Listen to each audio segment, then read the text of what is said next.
Welcome back to the Movie Draft House. I'm your host, Mark, joined by co-host Jeff.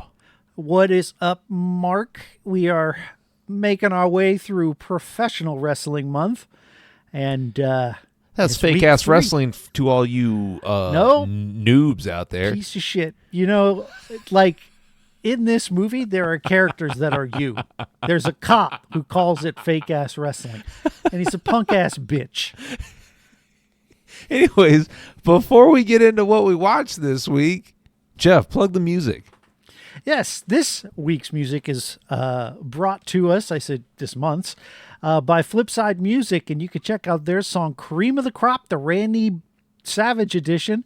You can find on YouTube and all your favorite streaming platforms. Check out the show notes for all the different places you can find their music. And we just want to thank them for letting us use the song here on the pod this month. And speaking of Randy Savage, Yeah, the man himself. the man himself appeared in the film we watched this week. The one and only Bonesaw. From the year 2000, and this is a very 2000 movie. Oh, yes. Rated PG-13, runs at an hour 47. We'll talk about that in a minute. But we watched Ready to Rumble, and we watched it on the Roku channel. That's a first for the podcast. Yeah. Now, it's not my first Roku movie because that Weird Al movie, Weird, was launched on the Roku channel. So that's where I first watched the Roku channel. Ready to Rumble is directed by a guy by the name of Brian Robbins. Looking at his, this appears to be his only directorial. It's film. weird that they didn't help him out with some more, although he's got a lot more credits here. Well, they're mostly producing and There's writing credits. 1,000 Words. He directed The Shaggy Dog. You're a fan of that actor. What's his name? Tim Allen? Yeah. Yeah. Yeah. Perfect Okay. Square. He's got it. You know, this is not his one and done. Maybe I mean, there just- isn't anything that I would Maybe I particularly just write home about. glanced over the director Yeah, you did. tab. But that's okay. I that's why I'm here. Yeah, thank you. Anyways, Jeff, you had never seen this, right?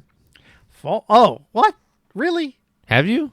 Oh, I've seen this like 3 or 4 times. Oh, really? Oh, This is okay. probably my fourth watching. Okay. All right. Well, it stars a whole shit ton of people, but the main actors here are David Arquette as Gordy Boggs, Oliver Platt as Jimmy King, the King, then Scott Conn as Sean Dawkins. Now, and then- Scott Conn is the son of James Conn, correct. They are which spitting we images saw for of each other. Misery.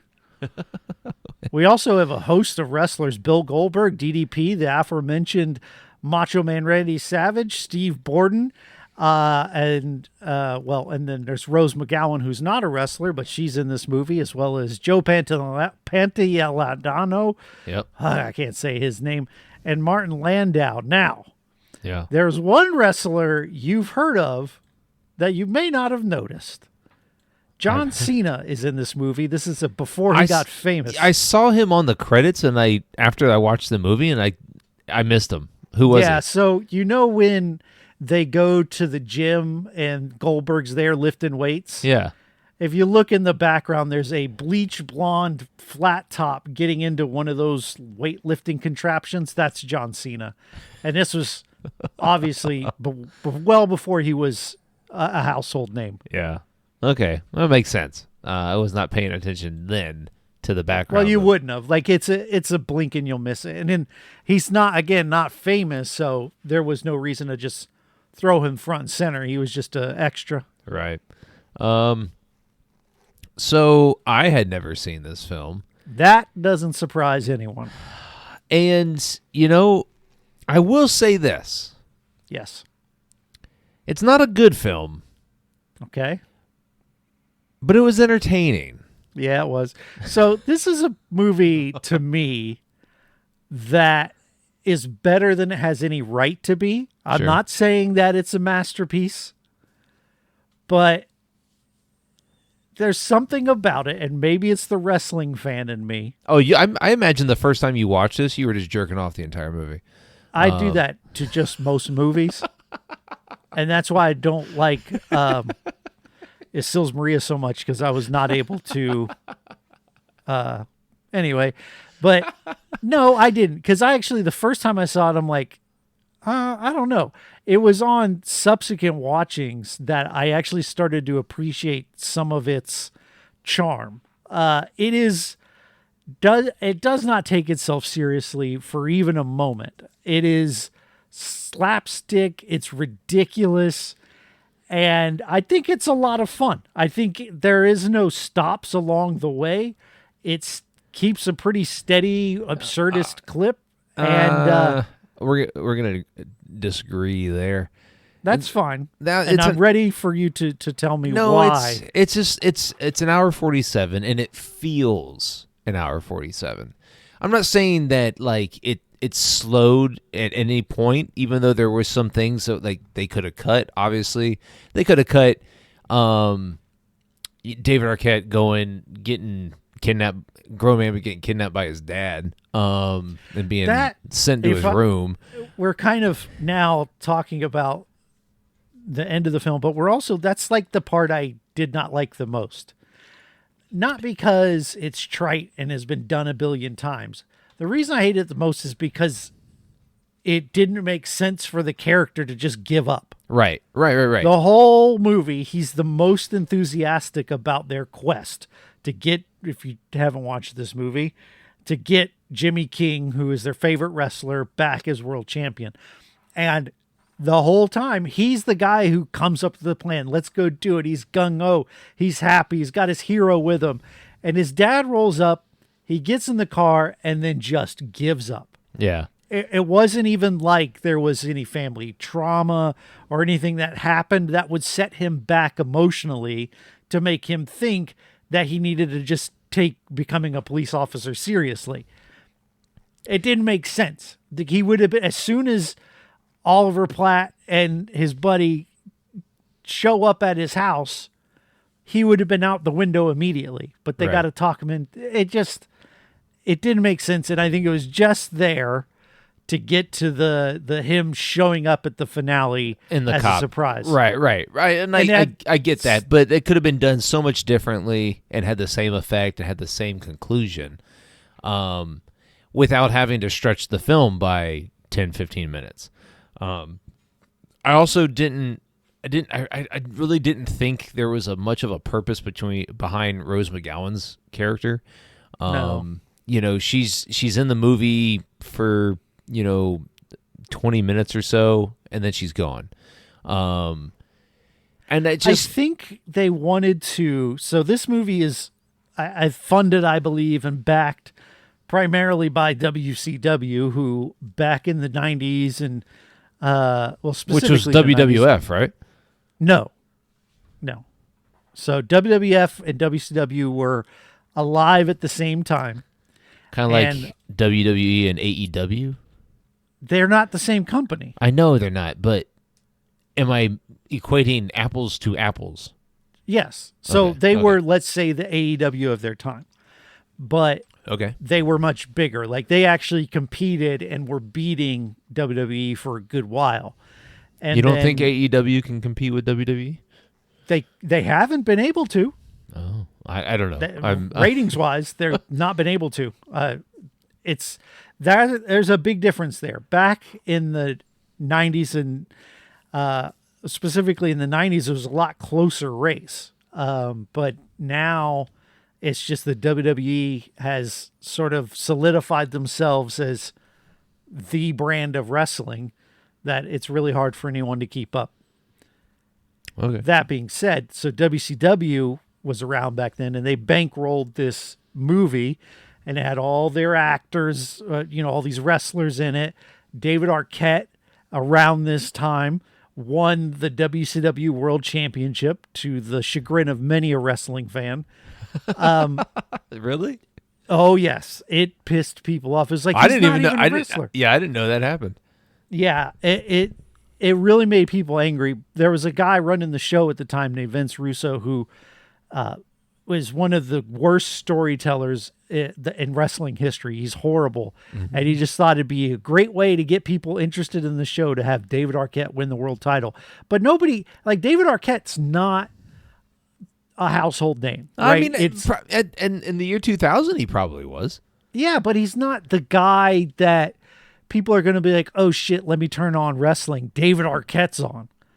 No, but Nobody's I would gonna do imagine that. that like whoever that guy was, you said, the guy behind WCW. Yeah, Vince Russo. Yeah, he's probably thinking, how do we draw in the passive fan, right? Yes, that's exactly what he's thinking. right. And it didn't work. Okay, that's I mean that's fair. So listen, that's his whole spiel, is doing shit that doesn't work.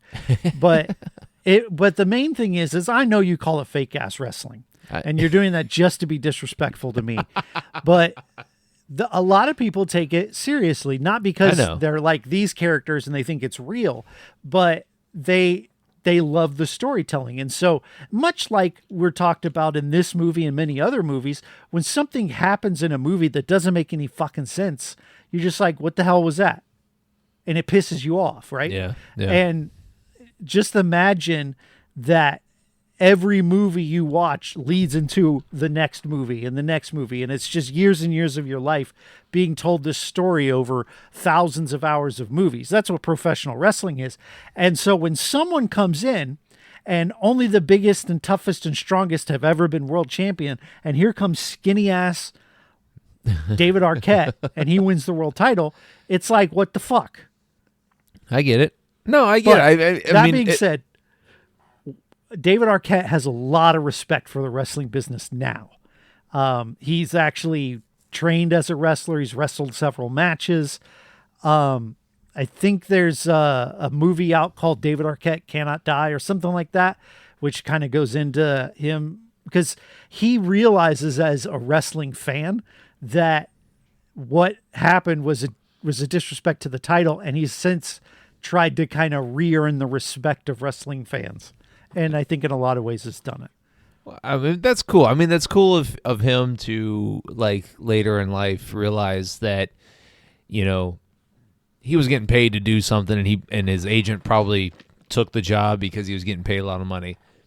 But to have, the thought afterwards of saying, oh shit, I alienated a bunch of fans of wrestling because, my dumbass was promoting a like movie, you. right? Yeah, it's what you've done. You've alienated fans of wrestling, and I'm keeping them around. Hi, we all appreciate you. No, so what I liked about this movie was that it's unapologetically 2000, like late 90s 2000s film. You got a bunch of these types of films in the same, think like your scary movies. Your scary movies, your time, road right? trips, your what's damn, I just had it on the tip of my tongue. The other what's his name? Green. Tom Green movie. Oh, Freddy Got Fingered? Freddy Got Fingered, yes. Oh, no. No, If no. you're going to watch a Tom Green movie, watch Stealing Harvard. It's much better. Okay, yeah, Stealing. Yeah. No, these are all similar type movies. Not from storytelling or anything, but just how they're done, how they're told, the structure of them. And like they're outlandish. They have kind of a road trippy sequence in them. The main characters get into shenanigans along the way, and then we have this big scene at the end. The absolutely my favorite thing about this film was the cage match at the end. And I remember, so like, and why I think I liked it so much is that I was a very passive pro wrestling watcher as a kid. Very passive. I had a best friend. He was diehard into wrestling, and I'd go over to his house and we'd be watching wrestling. And I'd have to ask him, hey, who's that? Hey, who's that? And he'd tell me exactly who it was. But I remember we were watching, I don't even remember what it was, but it was wrestling. And it was for the title, and it was a cage match. Oh, it was Mankind and somebody else. Was it Mankind and Undertaker? It could have been where thrown off the cage. thrown and off the through cage. Yeah. Yeah. Mankind versus Undertaker, King of the Ring, 99? So Or 2000. I can't remember. yeah, right. So and I'm in middle school at the time, and I just so that made me, it was kind of nostalgic for me, as I was like, oh shit, I remember watching this, when I was a kid. But I just thought the ending to this film is kind of what elevated it to me beyond just something that you throw on the TV, you go outside for 20 minutes, you come back in, you can pick up right back where you left off. But the ending is what made it for me, and all the wrestlers coming in, and the double team or the triple cross or whatever. And then hearing Sting's voice. I don't think I've ever heard Sting's voice before. Steve Borden or whatever his name is. Yeah. That was kind of unusual because he's typically the stoic. Well, wrestler. in that era, but if you go further back, Sting had the blonde spiked hair, and he wore a lot of colors, and he talked a lot more. Oh, did he? I don't know. Yeah, this was Crow Sting. Okay, So Crow Sting. He definitely didn't talk as much. This is his evolved form. Got it. Yeah. That's when he got depressed and he started listening to Morrissey and just. But no, I mean, I didn't realize that Scott Conn was a kind of a household name in the late 90s, 2000s. I didn't know who he was. Like, when I watched this movie the first time, I knew David Arquette. Yeah. And of course, I knew Oliver Platt, and then, of course, all the wrestlers, but I didn't know who Scott Conn was. Yeah, I mean, it's just I was looking through his filmography. He was in Boiler Room. He was in that movie Nowhere. I don't know if you saw that. No. Varsity Blues. Oh yeah, he was a pretty predominant character in Varsity Blues, and then he was in Ocean's 11. He was in Gone in 60 Seconds. Yeah, Ocean's 11 is where I definitely know him from. So I didn't realize that he was such a big, not a big name. I guess big name's kind of given a lot. Yeah, you throw that out there a lot. Too much credit. Like David Arquette isn't even a big name. I do think in the 90s David Arquette is a big name. He's not a big name anymore, obviously, but I think for an era in movies, he was a household name. Okay. But I also think it was because it's his sister. Arquette's is an entire right lineage. Yeah. Right. I do think his name had a lot of weight to it and all that, but no, I mean, David Arquette, I remember from what's that, Eight-Legged Freaks and Screams, and just him being kind of a mainstay in the 90s. Never Been Kissed. Right. So that was a good one. Those movies are 90s. Those are 90s films, and Eight-Legged Freaks is kind of an outlier because I don't know how many people actually saw that one, but Scream and Never Been Kissed and all that. I had no idea this movie existed before you picked it, so of course not. I'm glad I watched it because it I would have never watched this without it. Never. Yeah. So let's run down some of the shit that happens in this movie. Okay. So at the beginning, you get the scenes that I really like when he goes to get the refill on the Slurpee. Oh yeah. And he sticks his finger in his butt, and then he makes the guy, look, it smells like my ass. And he's like, how did you drink that? He goes, I don't know. Butt juice settled at the bottom, I guess. Just ridiculous, and sort of sets the tone for what this is. And then you have a full wrestling match in the grocery store with Randy Savage. Macho Man, Randy Savage. Right. That's a heck of a way to start a movie. And it just is ridiculous. And it really sets the tone that this is just chill out for a little bit, watch some stupid shit on screen, and just don't take it too seriously. I think it's a really good call for this movie to stick probably the most recognizable wrestler I mean, at the time, I don't know how popular. Hogan. I mean, in the 2000s, your big ones are Hogan and Stone Cold. Okay, but Macho like, Man is still obviously recognizable. yeah, but yeah, yeah. But I mean, if you're talking the cream of the number one guys, were you about to say the cream of the crop? yeah, yes, Macho Man is the cream of the crop, but the number one guys were Stone Cold and Okay, Hogan. but so was in 2000 was the Randy Savage popularity dying or Yeah, it wasn't what it used. So the Randy Savage we get in this movie is sort of the last era of Randy Savage. okay? Essentially, in 2001, his public wrestling career kind of ends when WCW ends, Okay. and actually ends a little before that because he's gone before his WCW goes under. And he's notably known as one of the people that WWE would not let back in, and they've forgiven a lot of people. And the rumors were, these are rumors. Uh-huh. So Don't allegedly, besmirch the dead man's name. not even allegedly, just rumors were that he slept with Vince McMahon's daughter, who was younger than 18 at the time. Ooh. Now, I don't know if that's true. It's never been confirmed or denied, but that's the rumor. These right? these are speculative accusations. Yes. But in my opinion, it'd have to be something pretty damned extreme because Vince has let a lot of people back in. Well, A yeah, lot of because people that have betrayed him. He's about money. Yeah.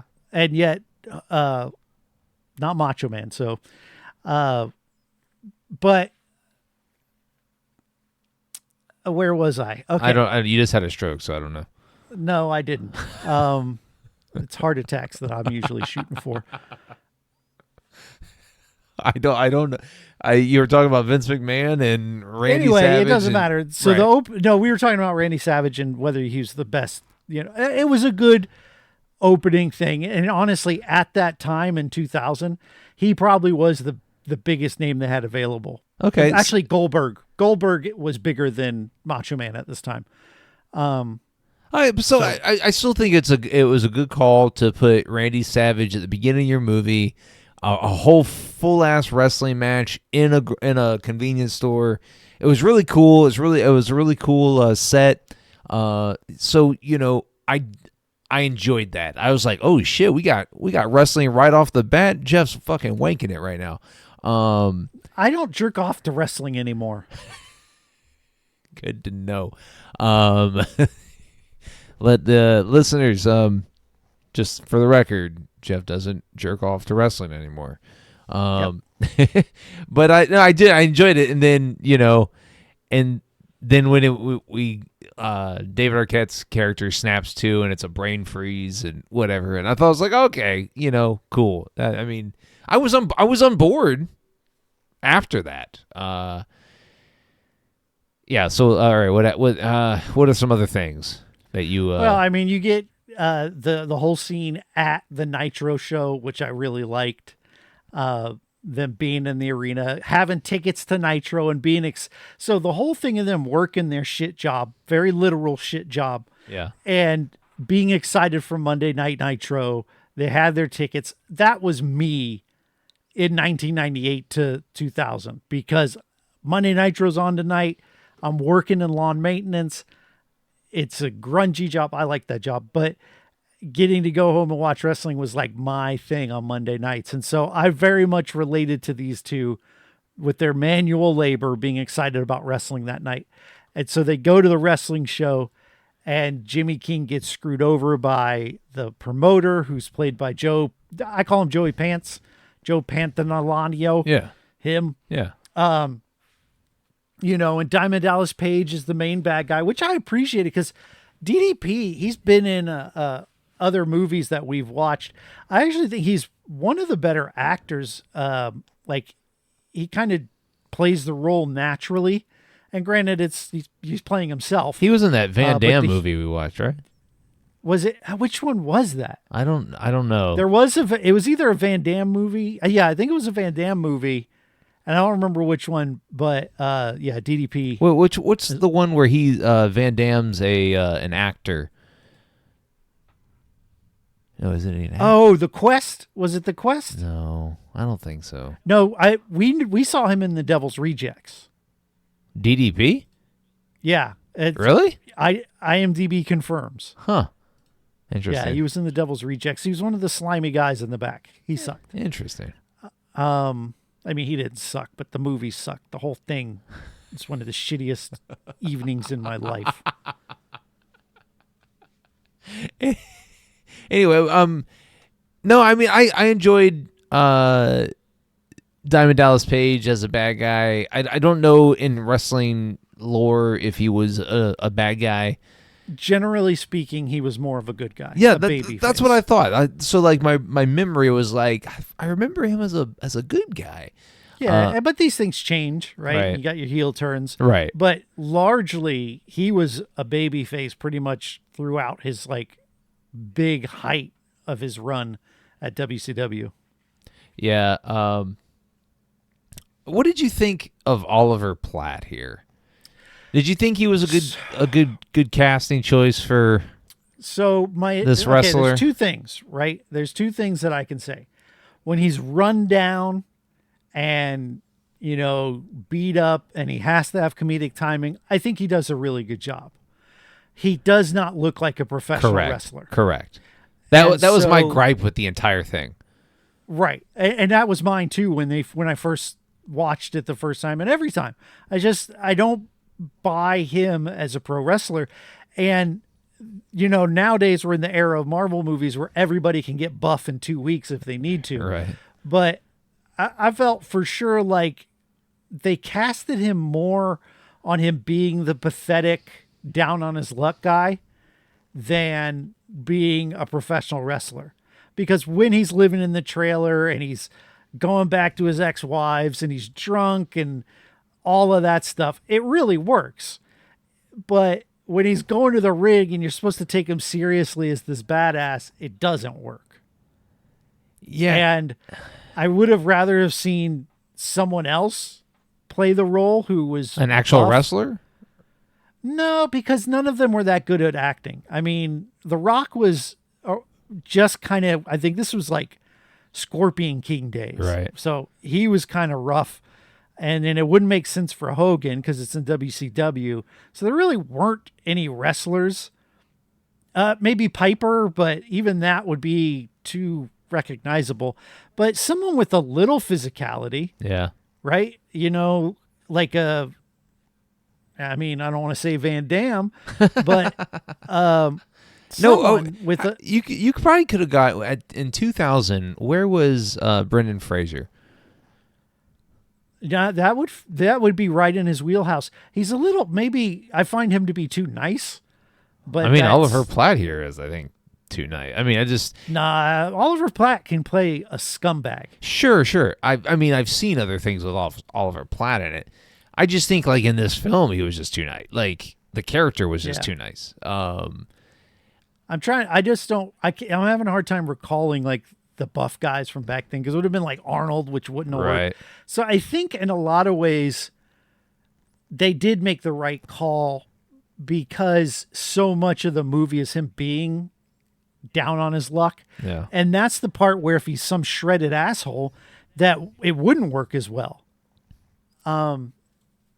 If he's super buff and you got to try to get him back in shape. This guy, you just start with him out of shape. And I guess you run with the story of, hey, there's several times, even when he's wrestling at the beginning, they call him Fat Boy. You just run with the fact that this guy is an out of shape wrestler. And there's been wrestlers who are out of shape, but generally they tend to be big fat guys. And he's not big and fat enough. Like there's a guy named John Tenta who used to wrestle and his name was Earthquake and he was a fat guy and he'd sit on people. Or Yokozuna, which was a fat guy and he'd sit on people. But he's not that big. He's dad bod. Yeah. I mean, it's. I just felt like every time we had to take the audience I'm talking about had to take Oliver Platt the wrestler serious, and this film is not serious. But when he was wrestling or in the ring or doing something wrestling like. It just seemed he seems out of place, and Yeah. like I mean, if anything, make David Arquette the wrestler, right? Or Scott Conn, whoever. Scott Conn's pretty. Scott Conn actually would probably work. Yeah, I really like David Arquette in his overly enthusiastic role in this. I honestly think you could cast just about anybody in Scott Conn's role. He's sort of white bread in this. Right. But David Arquette very much and overacts, sure, but he brings a level of Jim Carrey manicness to his performance that I kind of think works. Yeah, no, I don't have a problem with David Arquette's performance or even the character. I just my main gripe about the casting is Oliver Platt here. Even though I like Oliver Platt, and I typically enjoy most of the stuff I've seen him in, I just felt like it was kind of a stretch for me to see him as a pro wrestler and to see him as the best pro wrestler, right? Right, and he's wearing a long sleeves to hide his physique, right? Right. and then he gets in there, and DDP isn't the biggest guy in the world, right? But he's in shape, right? He can take his shirt off, and you're not going to be like, ugh. And then he's got to stand next to guys like Goldberg, and and then Goldberg's a monster. So, yeah, I agree, and it is one of the most glaring critiques in a movie that honestly a lot of people hate, but I think it is a really glaring critique, especially if you're a wrestling fan, to be like, this guy, he's not even like, there are smaller guys. Like in this movie, there's a guy named Billy Kidman who comes out and he's wearing just jean shorts and a tank top, and his physique isn't that impressive, but he at least looks athletic. Right. And he can do flips and shit. This guy I agree. Yeah. It doesn't work when you're supposed to take him seriously as a wrestler, but the casting really works when he's being a shithead, which he is for most of the film. Yeah, and a good chunk of this film does not take place in the wrestling ring. So, and in those moments where they're having to, like, I really enjoyed Martin Landau here in this film. Yeah, he was a lot of fun. Yeah, and like that slapsticky type character really works. And it really worked because like, I mean, we've seen Martin Landau before. He's a kind of this legendary actor. And it's in a Hitchcock film. Right. I mean, his North by Northwest. His filmography stretches a mile, but I really enjoyed it because, like, one, you can tell he's not taking anything serious, and two, the part lends itself just to be dumb and fun, and I really enjoyed where the two wrestlers go into his apartment and something like the light goes off or something. Yeah, and you had Perry Saturn, who was the smaller, bald-headed guy, and then the big, tall, blonde guy, that was Sid Vicious, who I love.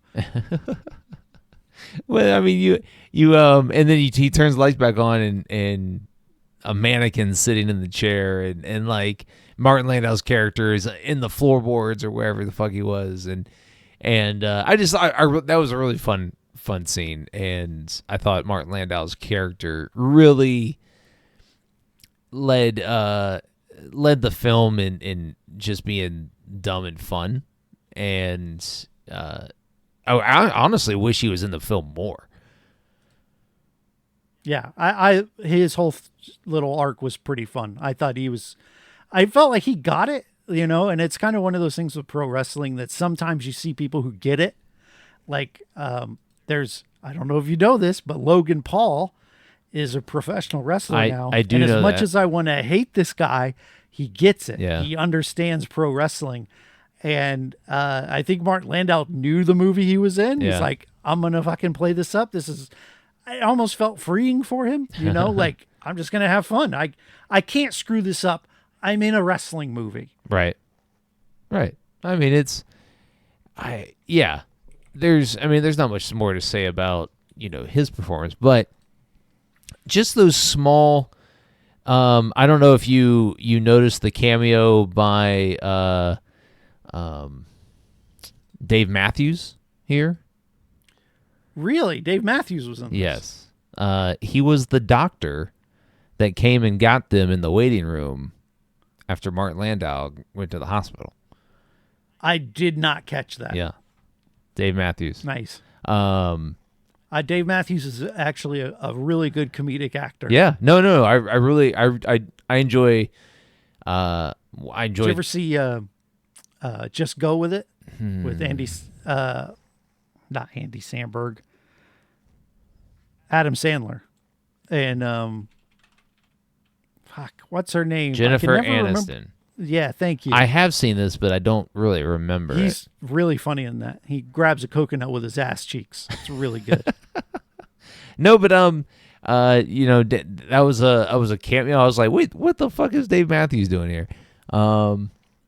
But no, I enjoyed all of, like, in some of the wrestlers that I did recognize. I might not have known their names, but like the Generation X people or whatever they're called, DMX or no, Whoa. not DMX. Wow, way off. Oh. So DX was in DX. WWE at the time, so it wasn't them. No, but it was the guy that was in DX, the long-haired kind of Hispanic guy.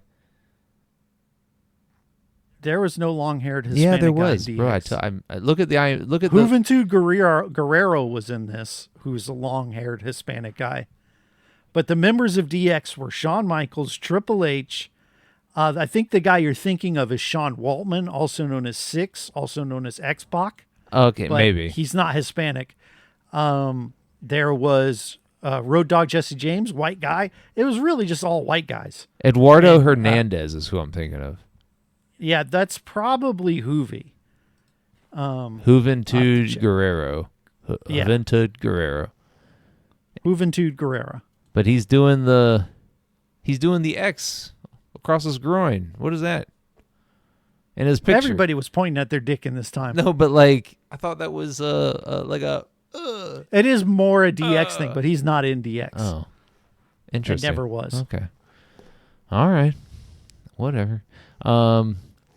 Question me about No, pro I'm wrestling. not actually. I'm. Fuck. I recognized Rey Mysterio Yep. in this. Did you notice that Rey Mysterio was maskless? He was in that match at the stadium and didn't have a mask on because this was one of during the brief period where he did wrestle maskless. Booker T. Hell yeah, Booker T. He was part of the Goldberg gang at the end. Who else? Along with Billy Kidman. I don't know who that is. That might have been it. Oh, Michael Buffer is in this movie. Yes. He's because the at this announcer. time, that every Monday night, he always did that. Let's get ready to rumble Yeah. right at the end of the night. Bam Bam Bigelow. I recognized him. Fuck yeah. Late great Bam Bam Bigelow. So I mean, it was fun when the wrestling, or not even just the wrestling, but just like as the movie went on, I was like, wait a minute, I know that guy. Who is that guy? And I'd get on my phone and look him up, and I'd be like, oh shit, yeah. So that was fun. Yeah. We also had Mean Gene Okerlund, I don't know. who I love. I don't know who that He's is. one of the announcer guys. He's a bald guy. He's amazing. Also, one of my all-time favorite wrestlers, Kurt Hennig, also known as Mr. Perfect, was in this. Late great. So many of the people in this movie are dead now. Louis Arquette, who I believe is David Arquette's dad, was in this film. No, it wasn't his dad. Got to be his grandfather. Who did he play? He played some old guy, something King. Some old guy. Yeah, Fred King. And Kathleen Freeman played Jane King. I don't know. I see Louis Arquette, and he's got to be Oh, that was the parents of who? of Jimmy King. Oh, Yeah, and he is the father to the entire Arquette Okay, yeah. family. He's the patriarch. Got it. Yeah, that was it. But no, I mean, listen. I mean, there's not much more to say about this film. I mean, you could. Sure, there's the triple tier cage match. Yeah. Okay. So let me tell you about this fucking thing. So that, I believe, was made for the movie. And then they did it in wrestling several times. So let me tell you the story of what happened with David Arquette. Yeah. So David Arquette, again, promoting this film, he wrestles in a tag match with DDP against the world champion at the time, who I can't remember, and some other guy. Don't really matter. And whoever scored the pinfall won the world championship. And so he pins an unconscious guy and wins the world championship. He's the champion for like 1 week. And then at a pay-per-view, it's Jeff Jarrett versus DDP and David Arquette in the triple tiered cage match in which he turns on DDP. It's a big shit fest. But that cage is so cool looking that they kept bringing it back, but none of the matches that were wrestled in it were ever any good because it was such a stupid structure. But I loved the look of that cage. I mean, it incorporated the ladder. It incorporated falling multiple levels through the cages. It was fun. Like I was like, damn, and like multiple levels of wrestlers that you knew or you might have known. I just, I really enjoyed this finale. It's probably one of my favorite finales of a film you've picked. Whoa! For some reason that sounded like an insult. Ow. Okay. It's my famous backhanded compliment. Yeah. That was a good one. Oof. No, I really enjoyed it, and I really enjoyed David Arquette's entrance on the as the wrestler, the trooper wrestler on the bike. It was cool. It was fun. It was dumb the way that we had to divert for 15 minutes to get David Arquette showing up on a motorcycle, but I think the reveal and the payoff for that was fine. It was good. I liked it. Yeah. I mean, it's a batshit movie. And I'm really surprised you enjoyed it as much as you did, because I really thought you were just going to be like, this is the biggest piece of shit I've ever watched. No, because I can watch it and enjoy it, but I'm a wrestling fan. Yeah. Right. So but this it's also easier for me to be like, but this movie also is that 2000 early 2000s film where, those are the type of movies I grew up on. And, so, regardless of what it was about and that it was dumb, it was kind of like going home for a minute. It's because I grew up watching those type of movies. Even though I'd never seen this one, I just grew up watching those type of movies. And so, like, throwing it on is just kind of like you just throwing on a worn sweater that it's just comfortable. It's not good. Oh. It's not good, but it feels okay. So what you're saying is you might be down in the dumps one day and you'll be like, you know what? I'm going to cheer myself up and watch Ready to Rumble again. I wouldn't, like, if I saw it on TV, I wouldn't purposely go to it. But if I happened to be in the same room that it was on, I would be engaged with it.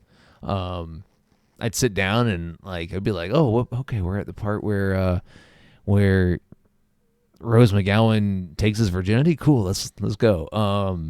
It's just one of those movies. It's one of those movies that's fun. It's dumb. You may not ever remember it, or you may remember it 25 years from now and be like, oh yeah, I've seen this movie. Anyways, Jeff, do you recommend this one? No. Just because no one else is going to like it. Which, maybe that's short-sighted because you kind of liked it, but even wrestling fans don't like this fucking movie, so I can't honestly recommend it, but I like it. Sure. No, I'm not going to recommend it either, but it's something that is at least fun. And for a film, be one of three things: fun. Well, fun and entertaining kind of go hand in hand, but fun, engaging, or leave my mind blown, right? Yeah. And this one's at least fun. So at the end of the day, I'm not going to recommend it, but it's fine. It's a movie made in 2000, and it lives in the year 2000. And you actually sat through it and somewhat enjoyed it. So yeah.